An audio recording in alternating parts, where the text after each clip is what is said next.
dialog. Itu yang paling mujarab. Dialog dan tepat sasaran. Makanya seperti saya bilang, kami suruh mahasiswa weekend itu, kita sudah bekali bahwa target itu satu, kondisi ekonomi. Itu target utama.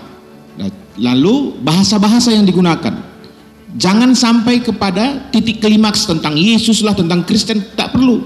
Nanti itu. Gimana Pak? Sehat? Ibu kok lemas sekali Bu? Perhatian. Nah, jadi namanya juga manusia, kalau dikasih dengan perhatian yang lebih, wah. Apalagi si anak tadi, si mahasiswa tadi, boleh, saya di perantauan di sini Bu. Jadi saya orang tua pun jauh, ibu saya di sini. Itu udah masuk itu. Udah kena itu.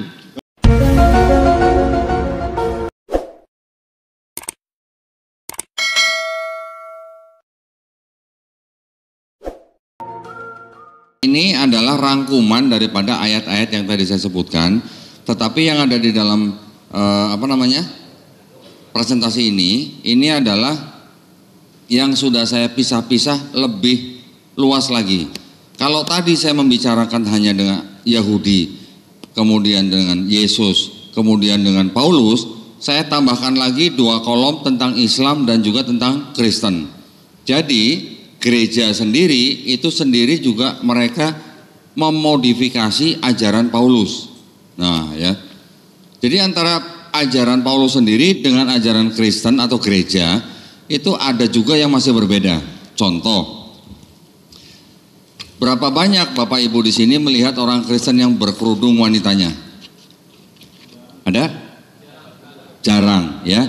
Ada, mungkin ada ya, di luar ada Kristen Koptik, ada Kristen Ortodok. Di Indonesia juga ada Kristen Ortodok. Perempuannya mengenakan kerudung, tapi tidak tertutup sempurna seperti Muslim. Mereka masih kelihatan sedikit rambutnya. Itu artinya apa? Kristen yang arus utama, seperti Katolik atau Protestan, itu perempuannya juga tidak berkerudung. Kenapa? Padahal kata Paulus di dalam 1 Korintus pasal 11 ayat 5 dan 6, perempuan yang tidak bertudung itu harus mencukur rambutnya sampai botak. Ada ayat begitu ya. Saya bisa tunjukkan ke sini.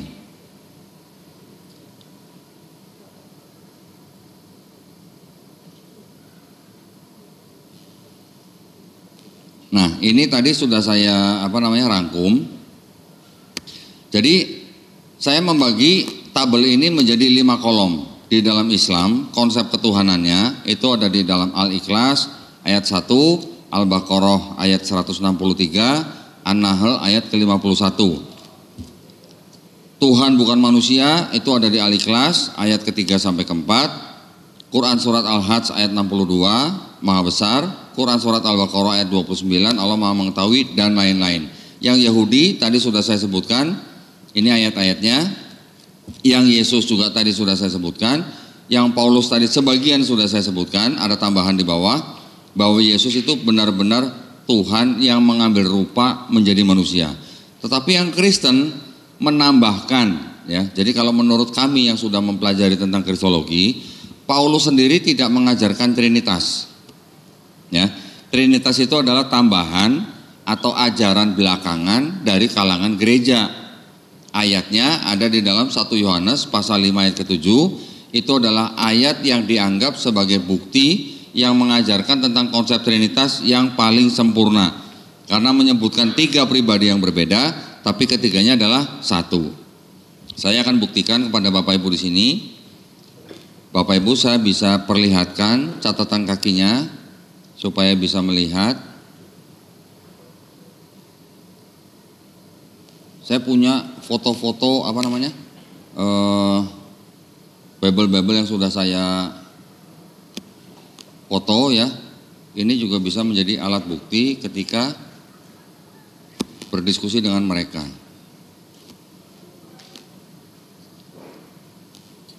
Nah, barang bukti fisiknya ada nggak? Ada nih di tangan saya nih. Makanya pendeta sekarang pada jarang atau takut berdebat dengan saya karena saya punya ini gitu. Ya, tadi Romo sudah memperagakan bahwa setiap ayat di sini itu ada catatan kakinya.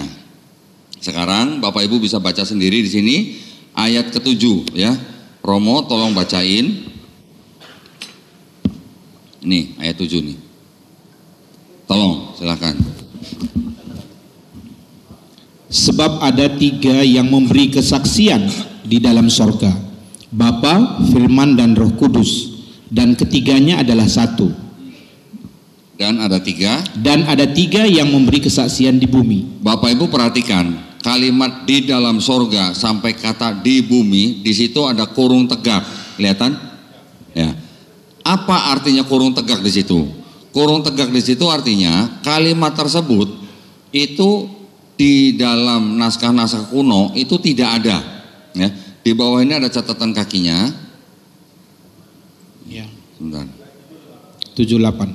Bentar, saya naikin dulu ke atas nih. Nah, itu yang dalam kotak merah tuh. Tolong dibacain. Romo. Di dalam sorga di bumi.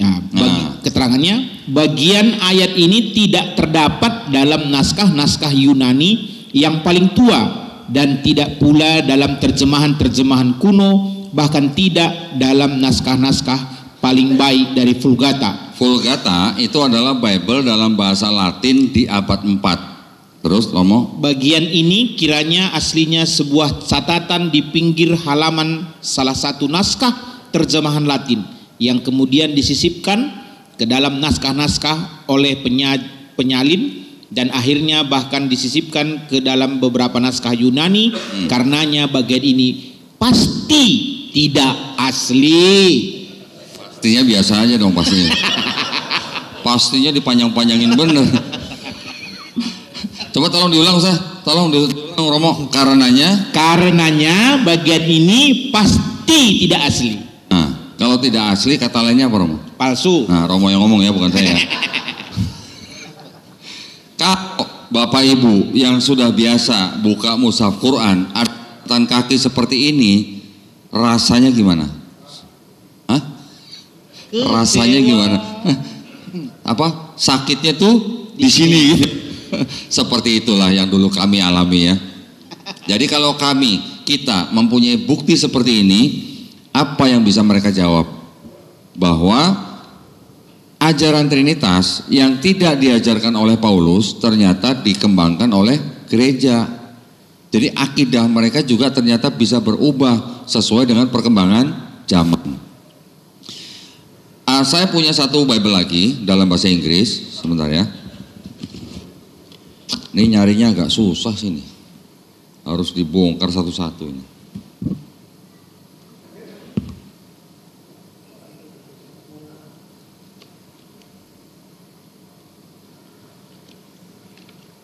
Ini juga jelas nih.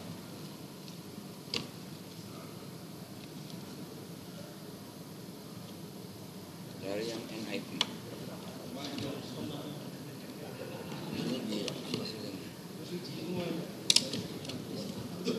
Nah ini. Saya ada satu lagi Bible bahasa Inggris versi New International Version ya. Di ayat yang sama itu ada catatan seperti ini.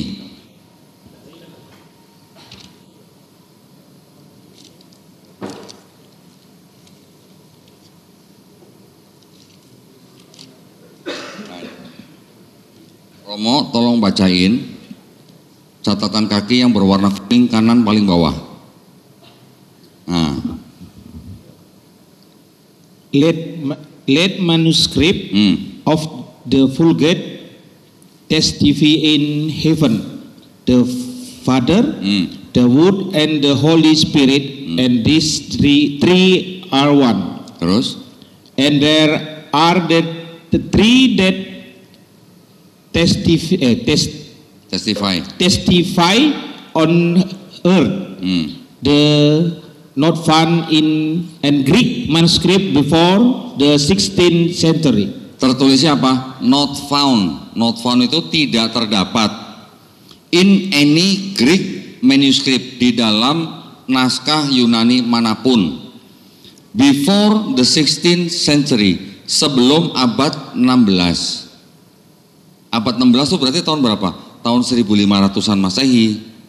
Ya, itu abad 16. Sebelum abad 16, ayat itu, kalimat itu tadi tidak ada. Sekarang, zaman sekarang dengan mudah kita bisa membuka dokumen-dokumen Kristen di abad 4. Sekarang semua tersedia di dalam internet. Buka saja Codex Vaticanus, saya sudah download. Codex Sinaiticus, kita tinggal buka di website sinaiticus.org. Tinggal buka 1 Yohanes pasal 5 ayat 7. Kalimat itu tidak ada. Sekarang ada di Bible yang zaman sekarang. Artinya apa? Artinya itu adalah tambahan gitu. Ya.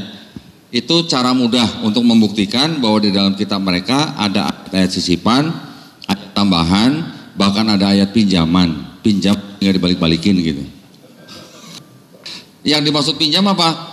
Bisa jadi yang penulis Matius pinjam dari Lukas, atau yang dari Lukas pinjam dari Markus, atau yang Matius pinjam dari Markus gitu ya. Itu adalah bagian keadaan kitab-kitab mereka yang menjadi bukti bahwa ternyata dalam kitab mereka ada perubahan. Ini daftar yang tadi ayat-ayatnya sebagian besar sudah saya sebutkan. Ini bisa membedakan antara akidahnya Islam, Yahudi, Yesus, Paulus, dan Kristen. Jadi Kristen sebenarnya adalah juga memodifikasi ajaran Paulus. Paulus tidak pernah menyebutkan Trinitas. Yesus apalagi? Yesus tidak pernah mengajarkan agama Kristen. Kalau kita baca kitabnya orang Kristen, ya, Yesus tidak pernah mengucapkan kata Kristen. Yesus tidak pernah mengajarkan konsep kekristenan. Yang mengajarkan konsep kekristenan dan yang pertama kali disebut sebagai Kristen adalah Paulus. Kisah Para Rasul 11 ayat 26. Saya tunjukkan. Bapak-bapak silakan catat kalau mau catat dulu yang. Ya, jadi memang ternyata Krislamologi itu ternyata adalah sebuah ilmu yang cukup luas ternyata. 11 ayat 26. Mereka tinggal bersama-sama dengan jemaat itu 1 tahun lamanya sambil mengajar banyak orang. Di Antiochialah murid-murid itu untuk pertama kalinya disebut Kristen. Jadi ini bukan orang-orang yang pernah bertemu Yesus nih yang disebut Kristen nih, ya. Ini berbicara tentang siapa? Ini tentang berbicara Barnabas dan Saulus. Saulus ini adalah Paulus, ya. Sebelum menjadi Paulus, nama dia adalah Saulus. Jadi yang menciptakan agama Kristen adalah Paulus, bukan Yesus. Ya, saya kembali lagi ke daftar ini. Jadi nanti Bapak Ibu setelah mengcopy daftar ini, Bapak Ibu saya sarankan juga punya minimal kitab mereka, ya. Yang ini, yang TB1 aja, TB1. Mana tadi ya? Nah ini. Harganya paling 80.000 ya, bisa dibeli. Ayat-ayat yang ada di dalam tabel ini bisa dibuka, ditandai, dibaca gitu ya. Itu bisa dipakai ketika Bapak Ibu berhadapan dengan para misionaris ya. Ini tentang konsep ketuhanannya. Yang slide kedua ini adalah tentang konsep keselamatan. Sama kolomnya juga saya bikin Islam, Yahudi, Yesus, Paulus, dan Kristen. Islam dan Yahudi ini setara atau serupa ya konsep keselamatannya. Bertobat, beriman, beramal soleh, mengusahakan keadilan, ada amar ma'ruf, nahi mungkar. Yesus juga bertobat. Paulus beda. Kalau Paulus harus mengakui Yesus sebagai Tuhan.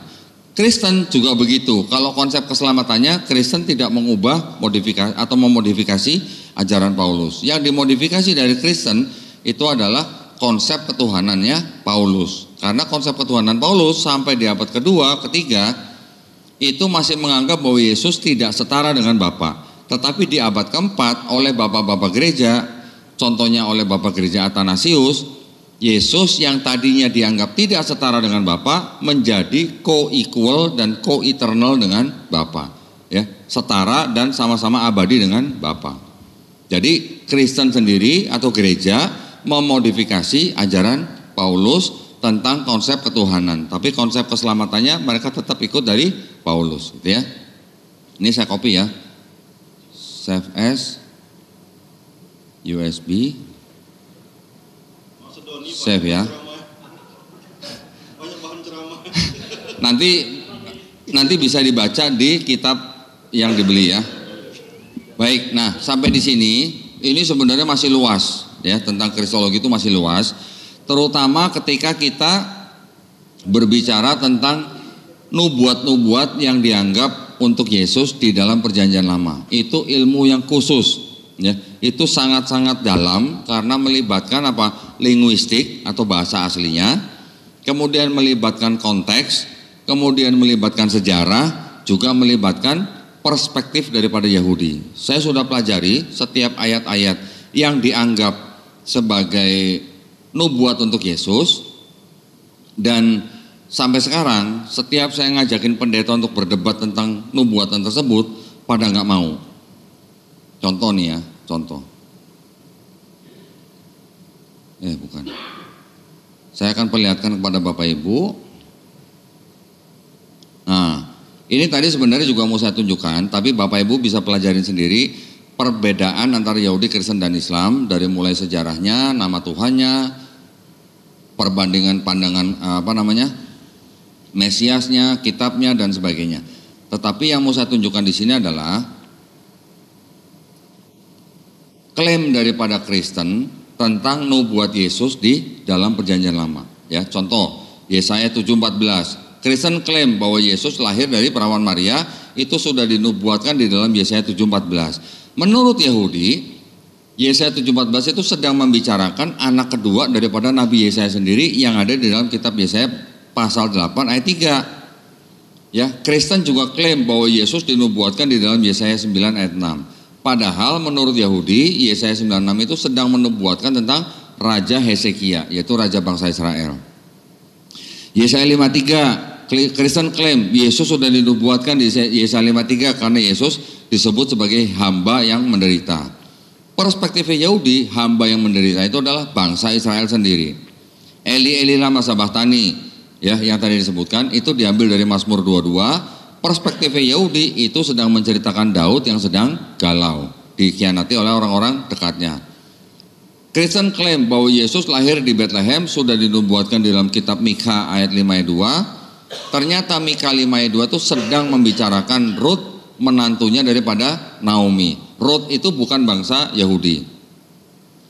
Berikutnya Yeremia 31, Kristen klaim bahwa perjanjian baru itu untuk Kristen. Sedangkan perspektif Yahudi yang disebut dengan perjanjian baru itu adalah untuk bangsa Israel. Ya.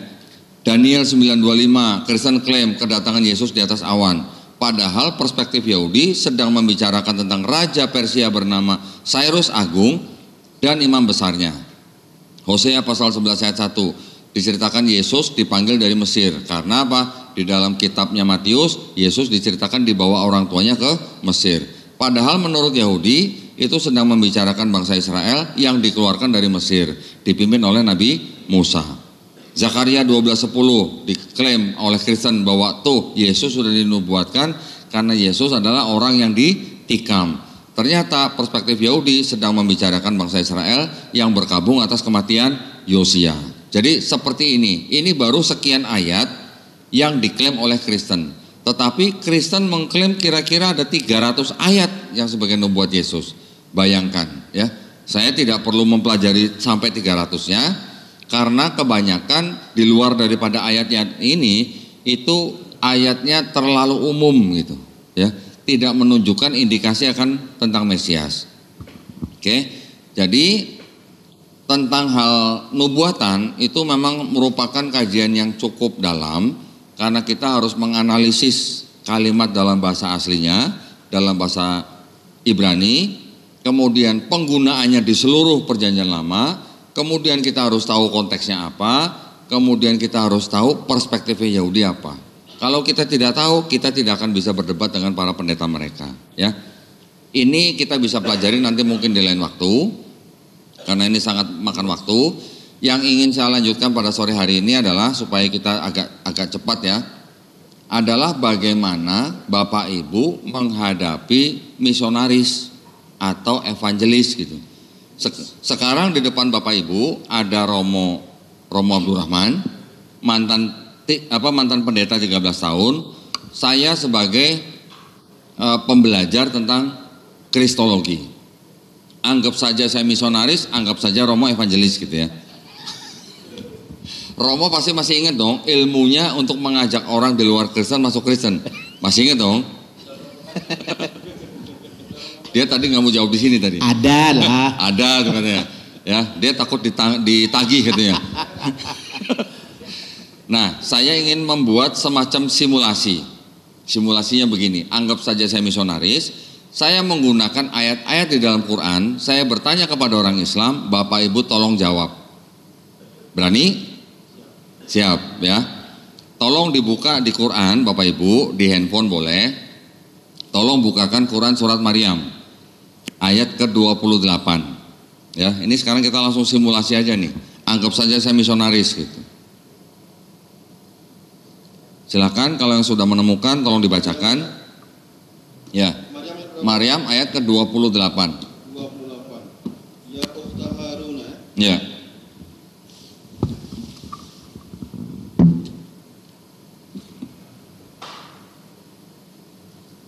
Sudah? Tolong dibacakan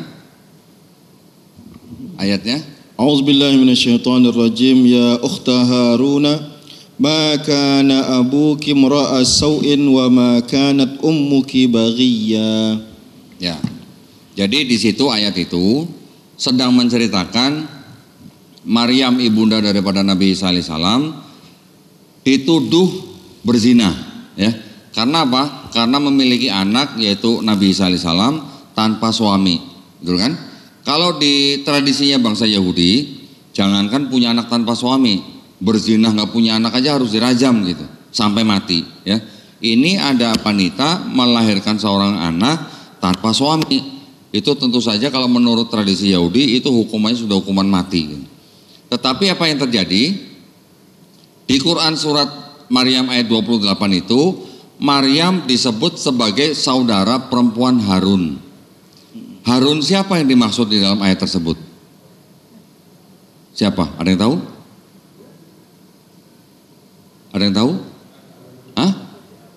Siapa? Kakaknya. Ada? Maryam punya kakak kandung bernama Harun? Ada? Siapa? Ada yang tahu? Harun itu siapa? Nggak ada yang tahu. Saya kasih tahu, itu maksudnya adalah Nabi Harun, abangnya Nabi Musa. Oke. Ya. Tapi bagaimana ceritanya Maryam disebut sebagai saudara kandung Nabi Harun, padahal jaraknya Maryam dan Nabi Harun ini kira-kira 1400 tahun. Berarti ini Quran salah gitu. Kenapa salah? Karena perbedaan jarak waktunya lebih dari 1000 tahun disebut saudara perempuan Harun. Silakan, ada yang bisa jawab? Tapi menariknya kok dalam tafsir ini, ya syabihata Haruna fi salah. Bukan disebut sebagai ditafsirkan bukan saudari kandungnya Harun. Betul. Tapi orang yang menyerupai kesolehan seperti Nabi Harun. Betul. Nah, itu cara yang betul. Untuk menjawab tuduhan dari kalangan mereka, kita harus tahu tafsirnya. Ya, jadi cara pertama untuk menjawab syubhat kepada Quran itu adalah membaca tafsir ayat tersebut. Ya, banyak sekali tafsir. Ya, kita tahu bahkan nggak usah susah-susah lah, nggak usah cari imam yang susah-susah. Cari tafsir Kemenak itu udah cukup gitu. Ya, Kementerian Agama Republik Indonesia juga punya tafsir. Mereka punya website, mereka juga punya aplikasi, bisa di-download qurankemenak.go.id. Tinggal cari ayatnya, baca tafsirnya. Ternyata yang dimaksud dengan saudara perempuan Harun itu adalah Maryam, itu juga bisa disebut sebagai keturunan Nabi Harun alaihissalam. Artinya apa? Nabi Harun itu berasal dari suku Lewi, salah satu suku dari 12 suku dari Bani Israel, yang mana suku Lewi ini tugasnya menjadi marbot Haikal Sulaiman atau Baitul Maqdis, ya.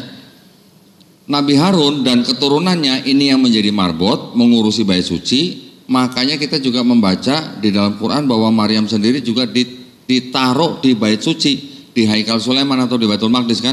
Bahkan Maryam sampai diberi makan oleh Allah Subhanahu wa taala sendiri. Artinya yang mengurusi Baitul Maqdis itu adalah Bani Israel yang berasal dari suku Lewi.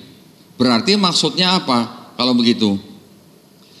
Maryam sebagai keturunan Nabi, bagaimana mungkin bisa punya anak tanpa suami? Ayahmu bukan seorang yang buruk perangai, ibumu bukan seorang pezina. Maksudnya begitu gitu ya. Itu adalah tuduhan dengan bahasa kalangan atau Bani Israel yang menuduh Maryam punya anak tanpa suami. Ada sebuah hadis, Ustadz, hadis riwayat Ahmad, ada seorang sahabat Nabi bernama Mughirah bin Syuaib, itu yang pergi ke Najran, tempat orang-orang Kristen di Yaman, yang mana ketika sahabat Nabi di sana ditanya oleh orang-orang Nasrani di sana, mengapa di dalam Qur'anmu membaca Maryam disebut saudara perempuan Harun, padahal jarak mereka jauh sekali. Sahabat Nabi tidak sempat menjawab. Ketika dia pulang ke Madinah, dia melaporkan hal itu kepada Rasulullah. Rasulullah menjawab, kenapa tidak kamu katakan kepada mereka bahwa menjadi kebiasaan Bani Israel menyebut seseorang dengan sebutan orang soleh sebelum mereka. Ya, jadi itu artinya apa? Artinya memang Maryam adalah keturunan daripada Nabi Harun alaihissalam. Itu jawabannya yang bisa kita berikan dari perspektif Islam. Ya, tetapi kita bisa counter attack nih ke mereka nih, bisa counter apa namanya? Counter attack. Ya, counter attack ya. Kita bisa buktikan di dalam kitab mereka, di dalam surat Lukas, ada yang disebut dengan imam yang bernama Zakaria, punya istri namanya Elisabeth. Elisabeth ini adalah keturunan Nabi Harun. Kita lihat di sini. Kita langsung aja nih di sini lihat nih. Ayat-ayatnya ada. Lukas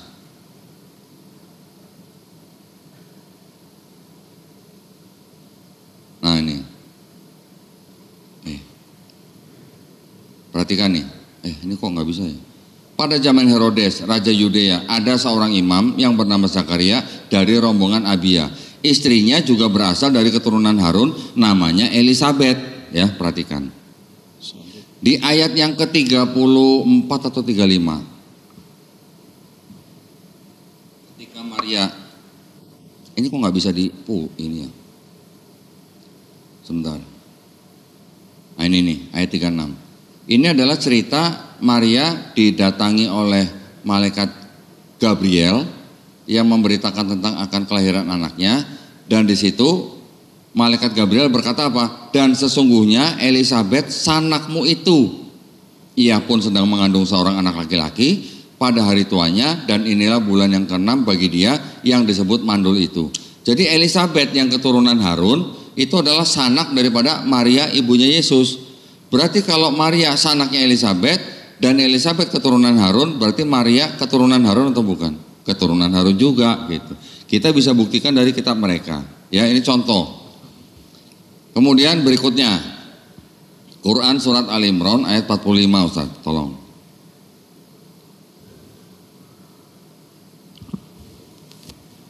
Bisa tolong dibacain Quran surat Al Imran. Ali Imran ayat 45. Bismillah. Ayat 45. A'udzubillahi minasyaitonirrajim.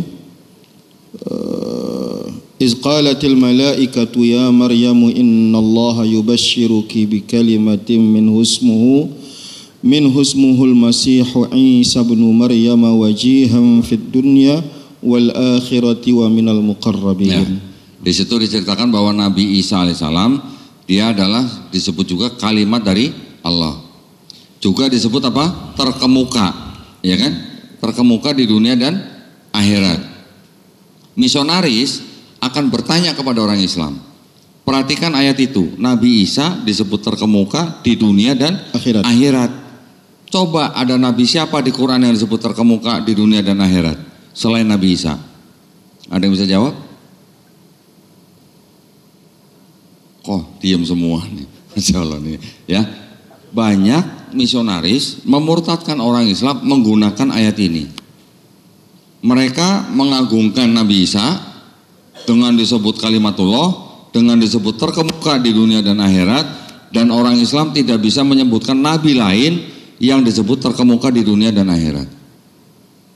Ini beban nggak buat kita? Buat Bapak Ibu, kalau ada pertanyaan begini, gimana jawabnya? Tuh Nabi Isa terkemuka di dunia dan akhirat. Bukan dunia aja loh, akhirat loh. Yang harus kita jawab bagaimana? Mereka menggunakan terjemahan kan ya? Iya. Mereka menggunakan terjemahan. Bisa tolong bacain artinya Ustaz ayat itu?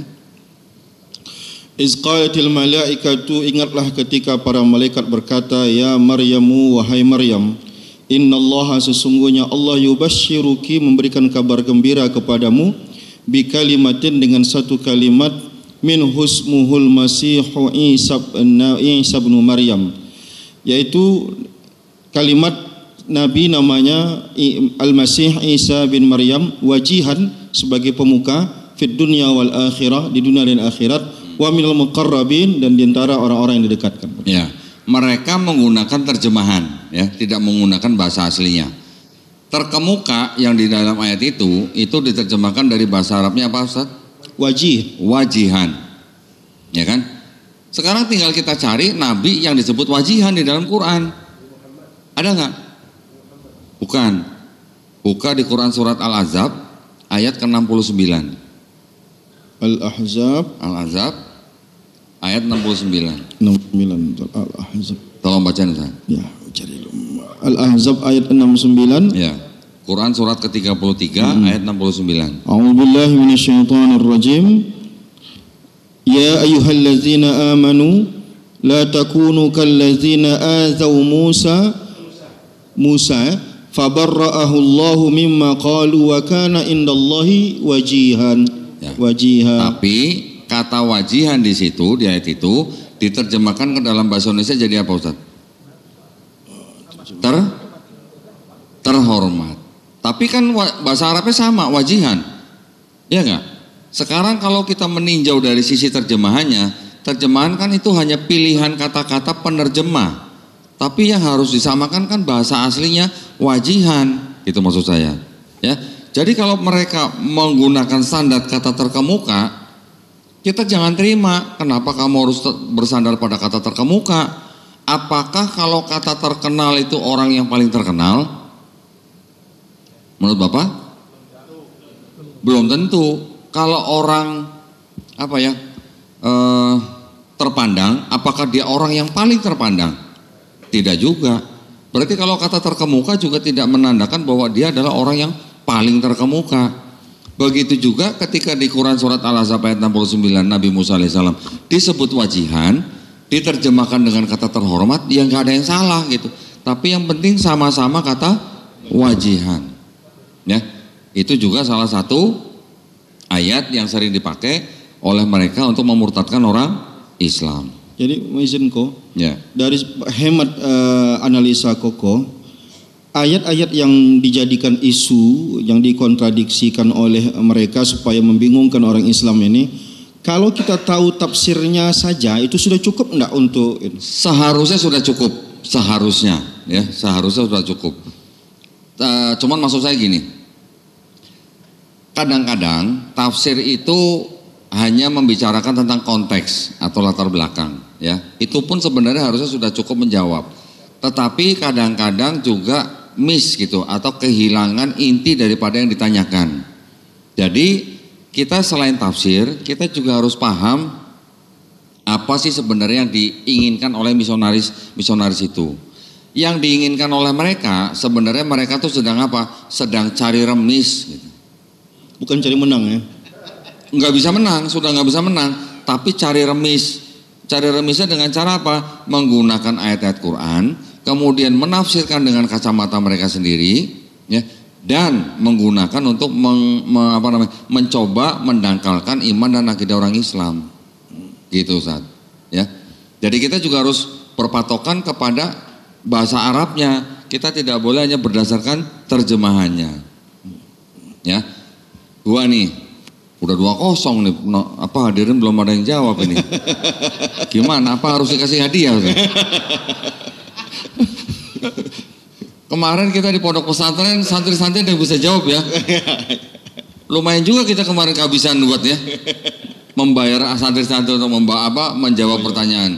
Dan saya kemarin cukup terkesan dengan seorang santri yang bisa menjawab pertanyaan padahal mereka tidak pegang handphone selama berbulan-bulan ya, Ustaz ya. Masya Allah ya, saya nggak tahu tuh anak belajar dari mana, atau ternyata anak itu nebak-nebak juga saya nggak tahu. Oh, tapi yang jelas jawabannya benar. Saya kehilangan 100.000 untuk bayar anak itu gitu. Tapi nggak apa-apa ya, saya juga senang karena mereka ternyata juga punya ilmu ya. Oke, udah 2 nih. Ini kalau 3-0 gimana nih, pulang gitu? Butuh pembekalan. Oh, butuh pembekalan ya, butuh pembekalan selanjutnya maksudnya. Oh gitu ya. Intinya mohon maaf, kami memang jarang bersentuhan dengan kasus-kasus seperti ini. Jadi kami kadang kalau dijumpain begini ini dapat demam panggung aja gitu. Jadi hal-hal yang mendasar seperti ini pun hampir sifatnya kami tidak pernah berhadapan. Ya, kebanyakan yang terjadi di lapangan apa? Ketika ada orang Islam didekati oleh misionaris, apalagi dengan membacakan ayat-ayat Quran, orang Islam yang goyang Nanggung. bisa murtad. Tapi kalau orang Islam yang imannya juga pas-pasan tapi dia dia tetap membela Islam, yang ada apa? Dia cari orang Islam untuk mengeroyok misionaris itu gitu. Betul nggak? Main kasar lagi. Betul nggak Pak? Ketika ada seorang misionaris yang dikeroyok, difoto sama wartawan, yang disalahkan yang ngeroyok atau dikeroyok? Yang mengeroyok. Yang mengeroyok, nah itu ya. Jadi kalau kita bisa membungkam misionaris itu dengan ilmu, itu kan lebih gimana ya? Lebih memuaskan ya daripada dengan pentungan gitu maksudnya. Kalau dengan pentungan nanti jatuh-jatuhnya urusan polisi. Tapi kalau dengan ilmu, siapa tahu misionarisnya malah dapat hidayah. Itu yang kita mau gitu maksud saya. Satu lagi ya. Atau Romo dulu. Romo coba sekarang praktekkan bagaimana dulu cara Romo merayu orang Islam masuk orang Kristen. Nanti baru saya sambung lagi. Saya udah 2 nih masalahnya nih. Silakan Romo. Yang membuat kami bakal kebingungan ya. Sebenarnya seperti yang saya sampaikan tadi juga, ketika secara langsung dialog itu yang paling mujarab, dialog dan tepat sasaran. Makanya seperti saya bilang, kami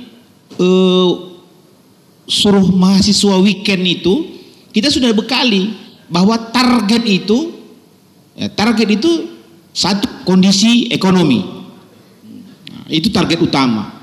Nah, lalu bahasa-bahasa yang digunakan jangan sampai kepada titik klimaks tentang Yesus lah, tentang Kristen, tak perlu. Nanti itu. Gimana Pak, sehat? Ibu kok lemas sekali Bu? Perhatian. Nah, jadi namanya juga manusia, kalau dikasih dengan perhatian yang lebih, wah, apalagi si anak tadi, si mahasiswa tadi, boleh saya di perantauan di sini Bu.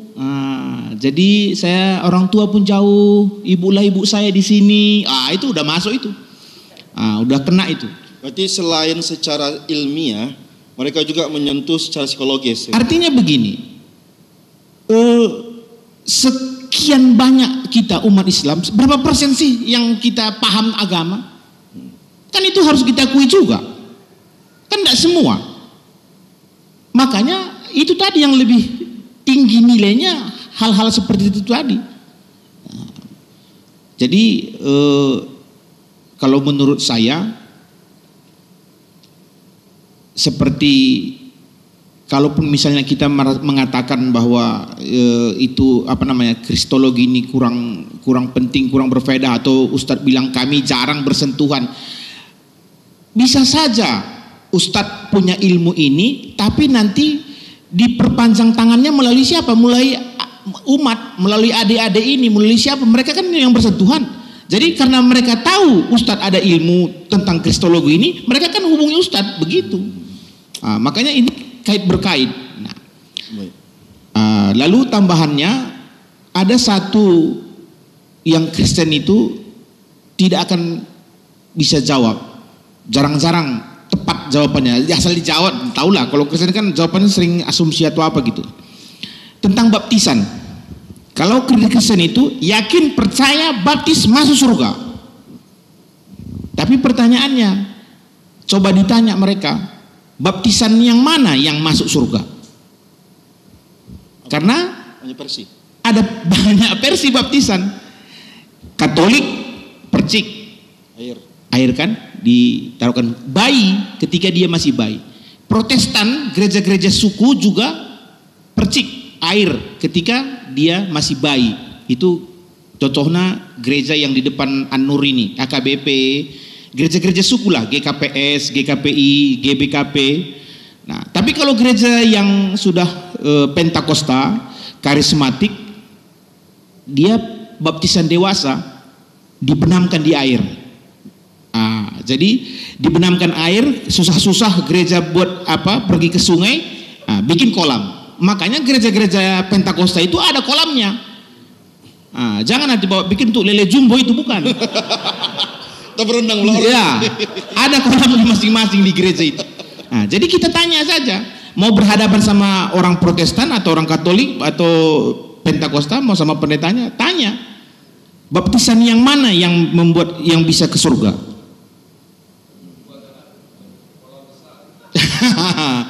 Karena Kristen Protestan dengan aliran yang karismatik dan Pentakosta pun tidak bersepahaman, menganggap bahwa baptisan selam itu dicelupkan ke air, ke sungai itu, yang ke kolam itu, itulah yang ke surga. Yang dipercik kita pun tidak. Jadi ada banyak juga sebenarnya senjata yang bisa kita sampaikan kepada mereka yang membuat mereka juga kelengar. Sebenarnya yang mana yang ke surga ini? Saya juga kalau ada yang bertanya juga sama saya bilang begitu.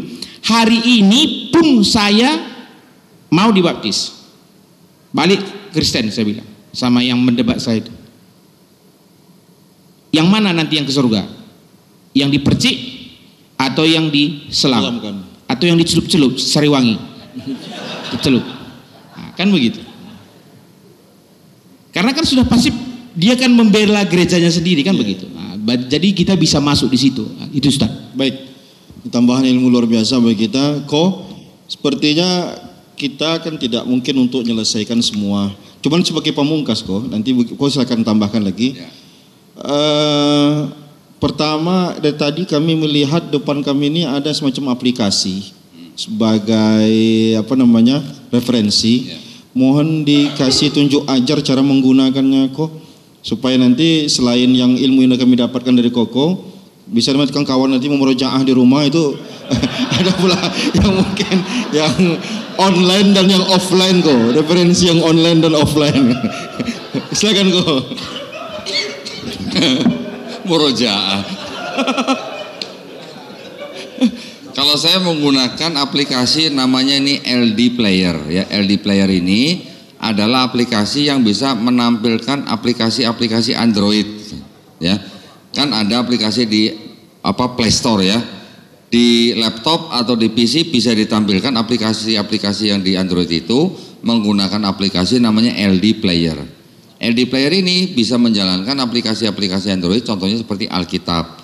Nanti ada lagi kitab TZI, Bible Hub, Al-Quran juga ada ya. Pokoknya setiap aplikasi Android yang di handphone itu bisa dilakukan di laptop atau PC.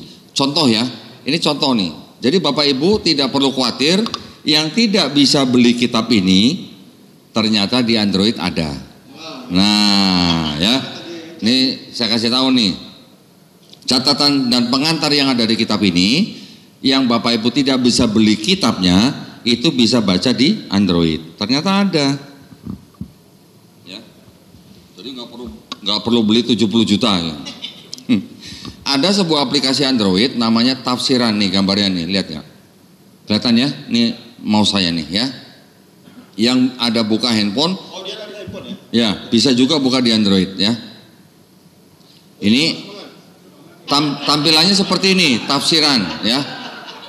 Ini kita buka begini nih. Nah, tampilannya begini. Tadi saya sebutkan minta tolong kepada Romo yang dibacakan surat 1 Yohanes pasal 5 ayat 7, ya kan? Terus kemudian nanti di sebelah kirinya itu ada banyak sekali tafsir. Nah, ini tafsir orang Kristen nih. Untuk yang tadi dibaca sama Romo di sini itu berasal dari tafsiran kalangan Yerusalem atau Jerusalem nih. Ya, jadi yang kotak yang lain dikosongkan, yang terisi adalah Yerusalem. Tinggal sekarang kita buka tafsirnya. Coba dibaca. Sama nggak dengan yang tadi Romo baca? Sama, ya. Di situ ada kalimat apa? Karenanya bagian ini pasti tidak asli, sama. Ya, jadi tidak perlu beli 70 juta. Tinggal aplikasinya install, gitu ya. Nah, dengan cara seperti ini Bapak Ibu bisa menginstall aplikasi-aplikasi Android yang ada di Android di laptop atau di komputer Bapak Ibu, ya. Aplikasi Alkitab yang saya pakai ini ada namanya Alkitab Indonesia. Tadi gambar logonya seperti ini, kotak warna biru. Ini di sini bisa menampilkan berbagai macam versi. Nah, ini versi yang ada di install di mereka. Ini kalau kita mau versi yang lain kita tinggal pilih. Nah, ini versinya nih segini banyak nih. Tinggal klik sebelah kanan, dia akan terinstall versi itu, ya. Ini tampilan juga bisa dibesarkan, dikecilan. Terus ada juga aplikasi kitab. Nah, ini kita juga harus tahu nih. Ada aplikasi Bible yang namanya versi TZI. Ya, Taurat, Zabur, Injil. Ini menggunakan bahasa Indonesia terjemahan 1912. Ada kitab Taurat, Zabur, Injil. Di sini ini banyak istilah-istilah yang Islami yang dipakai di sini, ya. Jadi contoh, kalau di yang ini di sini Salomo anaknya Daud itu tidak disebut sebagai nabi. Abraham juga tidak disebut sebagai nabi. Daud juga tidak disebut sebagai nabi. Raja, ya, taunya raja. Tapi kalau yang di aplikasi ini mereka banyak menggunakan istilah-istilah Islami dan juga menyebut nama-nama yang tadi saya sebut dengan sebutan nabi. Contoh, ini kita bisa lihat nih bedanya nih. Kita cari aja di sini. Nabi Sulaiman misalnya. Pakai namanya Sulaiman bukan Salomo loh. Lihat. Matius 6:29. Namun aku berkata kepadamu, Nabi Sulaiman. Pernah baca? Enggak pernah kan? Dengan segala kemuliaannya tidak perlu berdandan. Lukas 11:31. Coba Romo bandingkan dengan yang di sini. Matius 6:29. Di sini ada tulisan nabi, di sini tidak ada tulisan nabi. Ini dulu kitab ditulis untuk mendekati orang Islam. Ya. Nah, ada lagi nanti mereka membuat kitab. Ini tertulisnya apa? Kitab suci Injil. Tuh, tulisan Injil. Jadi tadi saya ingin menghimbau Bapak Ibu, jangan sebut kitabnya orang Kristen ini dengan sebutan Injil, jangan. Kenapa? Karena di dalam Quran ada berapa Injil? Coba ada yang tahu berapa Injil dalam Quran? Hah? Cuman satu, yaitu apa? Wahyu yang diturunkan Allah SWT kepada siapa? Kepada Nabi Isa alaihissalam. Untuk siapa? Untuk Bani Israel. Kapan? Pada zaman itu. Cuman satu Injil. Tapi kalau di sini kan ada Injil Matius, Injil Markus, Injil Lukas, Injil Yohanes. Apakah itu wahyu yang diterima oleh Yesus? Bukan, gitu. Ya, makanya jangan sebut ini Injil. Juga jangan sebut ini Alkitab, karena di sini ada tulisan Alkitab. Kita sebagai orang Islam jangan sebut ini Alkitab. Kenapa? Karena Al-Quran kita nama lainnya juga Alkitab. Betul nggak Bu? Ya. Kalau kitabnya orang Yahudi yang ada tulisan Taurat, kita juga jangan sebut kitab itu sebagai Taurat. Kenapa? Karena Tauratnya orang Yahudi itu menurut kalangan mereka sendiri, menurut kalangan ahli-ahli perjanjian lama, itu bukan ditulis oleh Nabi Musa atau pengikutnya. Pernah nggak Bapak Ibu membaca di dalam Quran atau di hadis sahih Nabi Musa alaihissalam dan pengikutnya menulis kitab Taurat? Pernah nggak Bu? Nggak ada. Pernah nggak Bapak Ibu membaca Nabi Isa alaihissalam dan Hawariyun menulis kitab Injil? Nggak ada juga. Pernah nggak membaca di Quran? Kami yang menurunkan Taurat, kami yang menurunkan Injil, dan kami pula yang menjaganya. Pernah? Nggak ada juga. Jadi bagaimana kita yakin kalau itu Taurat yang diterima oleh Nabi Musa atau Injil yang diterima oleh Nabi Isa alaihissalam? Itu maksudnya. Gitu ya. Jadi kitabnya orang Yahudi dan kitabnya orang Kristen itu bukan Taurat dan Injil yang dimaksud oleh Quran. Saya bisa buktikan satu lagi dengan ayat Quran. Di dalam ayat Quran surat Al-A'raf ayat 157 disebutkan mereka beriman kepada nabi yang ummi. Nabi yang ummi siapa? Nabi Muhammad SAW. Yang namanya tertulis di dalam Taurat dan Injil. Ada nggak di dalam kitabnya orang Yahudi dan orang Kristen nama Muhammad? Ada Ustaz? Ada? Pernah dengar? Ada sebagian orang Islam yang klaim bahwa ada nama Muhammad dengan nama Mahamadim, ya. Di Kidung Agung pasal 5 ayat 16. Tetapi kata Mahamadim itu di seluruh perjanjian lama dipakai sebanyak 12 kali Romo. Kata Mahamadim itu memang artinya yang terpuji. Kalau dalam satu kalimat saya ganti Mahamadim dengan kata Muhammad, terjemahannya jadi cocok nggak? Nggak cocok. Kalau ada 12 ayat semua kata Mahamadim saya ganti dengan Muhammad, terjemahannya juga tidak cocok gitu, ya.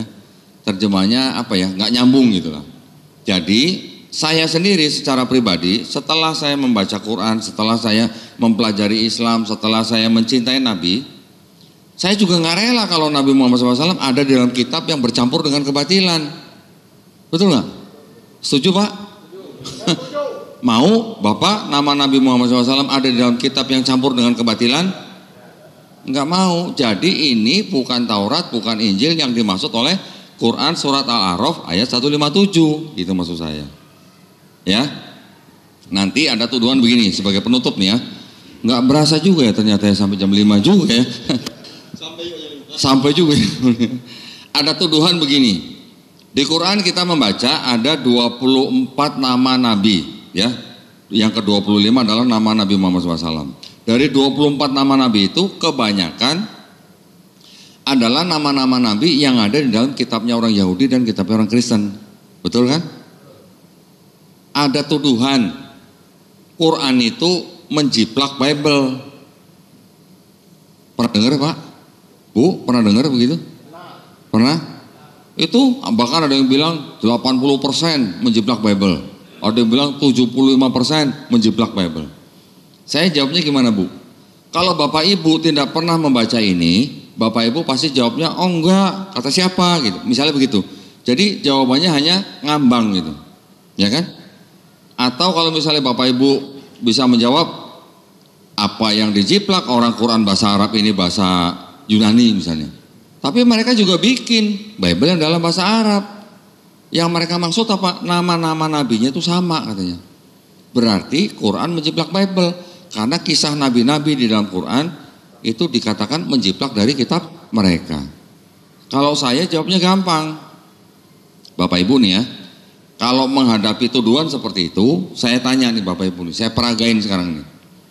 Di dalam Quran ada nggak kisah Nabi Nuh alaihissalam mabuk anggur telanjang? Yakin Pak? Yakin ya? Pernah nggak Bapak Ibu membaca kisah Nabi Harun alaihissalam membuat patung sapi untuk disembah Bani Israel? Yakin Pak? Yakin. Pernah nggak Bapak Ibu membaca kisah Nabi Lut alaihissalam menghamili 2 anak perempuannya sendiri? Oh nggak ada ya, santri aja sampai geleng-geleng. Nggak mungkin gitu ya seorang Nabi berbuat demikian. Pernah nggak Bapak Ibu membaca di dalam Quran Nabi Daud alaihissalam berzinah dengan istri orang? Pernah? Yakin?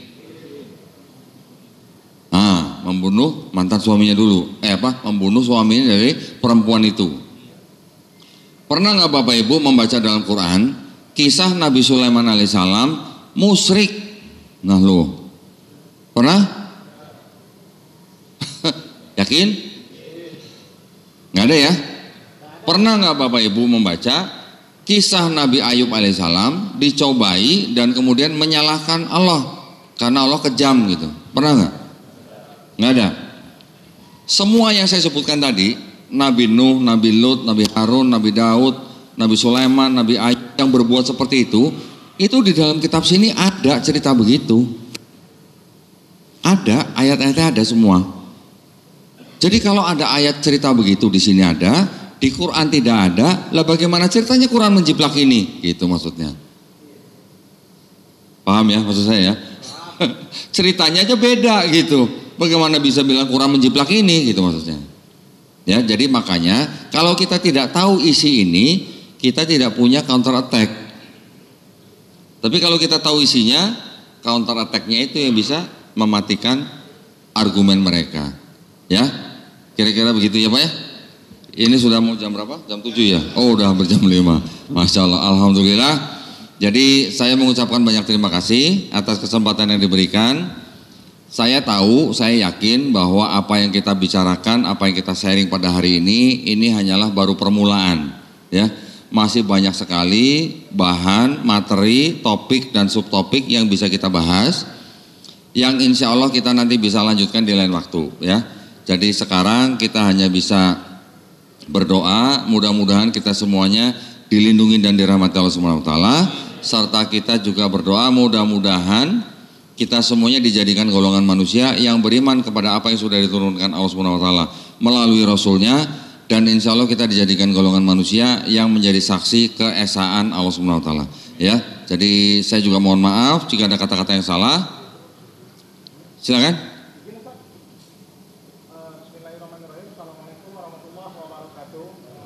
Salam. Pakai mic. Satu aja karena kita menjelang maghrib nanti. Bismillahirrahmanirrahim. Assalamualaikum warahmatullahi wabarakatuh.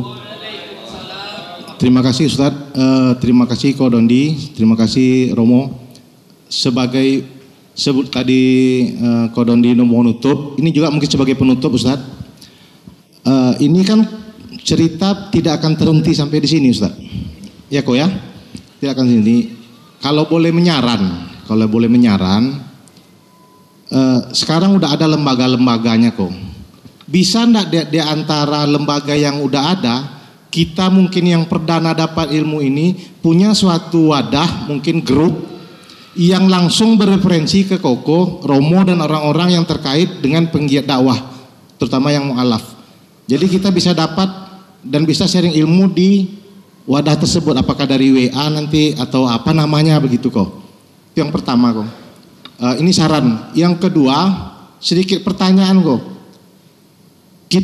Saya pribadi, saya selalu ikuti TikTok, kemudian ya di YouTube lah tentang dakwahnya Ko Dondi.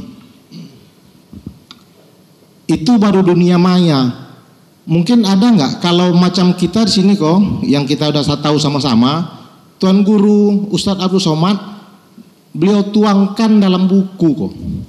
Salah satunya 37 masalah populer, 99 dan seterusnya begitu.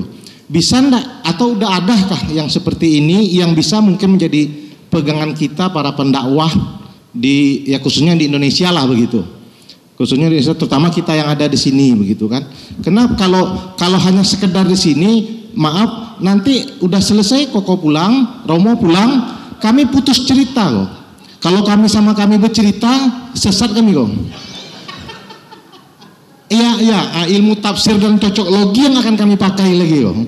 Nah mungkin ada rujukannya, mungkin udah adakah buku atau apa yang bisa kita inikan, atau forum yang seperti yang saya tanya tadi kok. Mungkin seperti itu aja Kok. Untuk penutup, terima kasih. Assalamualaikum warahmatullahi wabarakatuh. Baik, waalaikumsalam warahmatullahi wabarakatuh. Barakallahu fikum. Terima kasih banyak masukannya. Tadi kalau untuk yang mengenai forum itu memang belum. Jadi ini usulannya juga sangat baik. Tapi kan kita harus menyetujui standarnya dulu nih. Karena yang namanya kristologi ini memang masih bisa dikatakan belum seragam nih apa yang dipelajari oleh apologet atau mujahid yang di Indonesia, ya belum seragam gitu. Saya kepengennya ilmu kristologi itu menjadi standar yang bisa dipelajari oleh semua orang dengan standar yang sama gitu maksud saya ya. Insya Allah ya nanti saya akan coba bicarakan dengan lembaga dakwah khusus yang berada di bawah MUI pusat ya. Nanti kita pasti butuh banyak perjalanan panjang. Yang kedua tentang buku, alhamdulillah saya sudah menulis sebuah buku namanya Bible Expose ya, kontradiksi di dalam 4 gospel dalam Bible. Saya kemarin cetak 3.000 eksemplar, alhamdulillah habis, tapi belum cetak lagi. Mohon doanya, segera saya akan cetak lagi, ya. Itu baru volume 1, nanti ada volume 2, ada volume 3. Buku itu berisi tentang kontradiksi yang ada di dalam 4 gospel, ya. Nanti kenapa saya bikin volume 1, volume 2, volume 3? Karena di dalam kitab mereka, ya, itu ada ketentuan, dilarang mengutip ayat-ayat dalam Bible mereka untuk kepentingan non komersil tidak melebihi 1.000 ayat. Untuk yang kepentingan komersil tidak boleh melebihi 500 ayat. Jadi karena saya membuat tabel isinya banyak ayat-ayat mereka, saya tidak boleh mengutip lebih dari 500 ayat. Makanya saya bikin nanti volume 1, volume 2, volume 3, ya. Saya juga sedang menulis sebuah buku yang lain dengan judul Siapa sebenarnya yang ingin Yesus mati di dalam Bible? Pernah dengar topik seperti itu, Pak? Ya, jadi kita nanti akan bisa menganalisis konsep keselamatan mereka itu sebenarnya logis atau tidak logis gitu, ya, dengan cerita-cerita yang ada dalam kitab mereka. Jadi itu yang sedang saya lakukan. Mohon doanya juga, mudah-mudahan saya dimudahkan supaya bisa segera mengeluarkan buku-buku yang Bapak maksud, ya. Barakallahu fikum, wabillahi taufiq wal hidayah. Wassalamualaikum warahmatullahi wabarakatuh. Waalaikumsalam warahmatullahi wabarakatuh.